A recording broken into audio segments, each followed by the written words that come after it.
Let's stay with that. From holding a gun and fighting war in Iraq to teaching ballet, ahead of the biennial South African International Ballet Competition, we chat to Baca, a former US Marine, who tells us how he transitioned from fighting war to civilian life. A very good morning to you all the way over in New York. Firstly, tell us about the importance of this beautiful art form, ballet.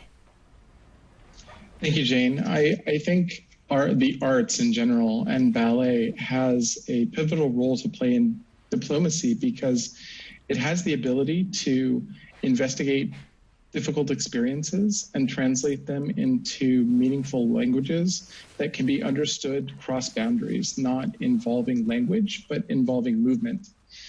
It also is an art form that everyone can understand in some way and come to in some way. And with that, it can help push discussions forward so people can come to mutual understanding. And tell us a little bit about the impact you've seen ballet have on people who need this sort of communication.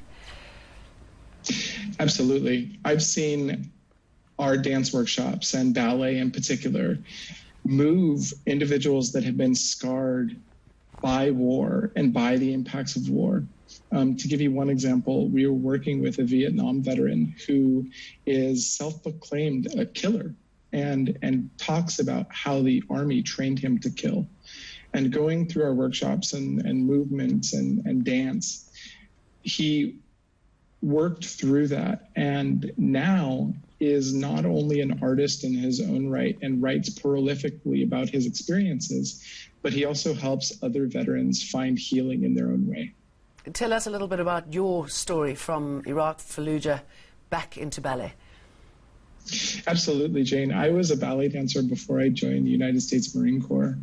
I stepped away from a performing career to serve the United States in the Marines because I wanted to help people, and I thought the Marines would help me do that. I was sent to Fallujah, Iraq in 2005 and served in a combat role as a machine gunner.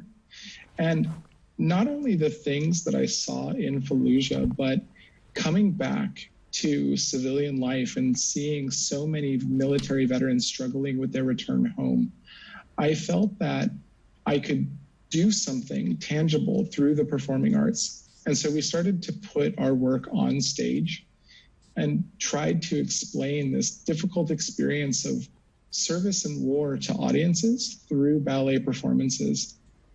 And through that work, we found that we could do dance workshops with people that have been affected by war, not just military veterans in multiple countries, but also with people back in Iraq that had been affected by the war itself. So it's fantastic for the head and obviously incredible for the body. It's a tough exercise. Absolutely. It's almost an unprogramming of sorts in that dance and creativity helps spark imagination again and helps people imagine what they could be and how they can move forward.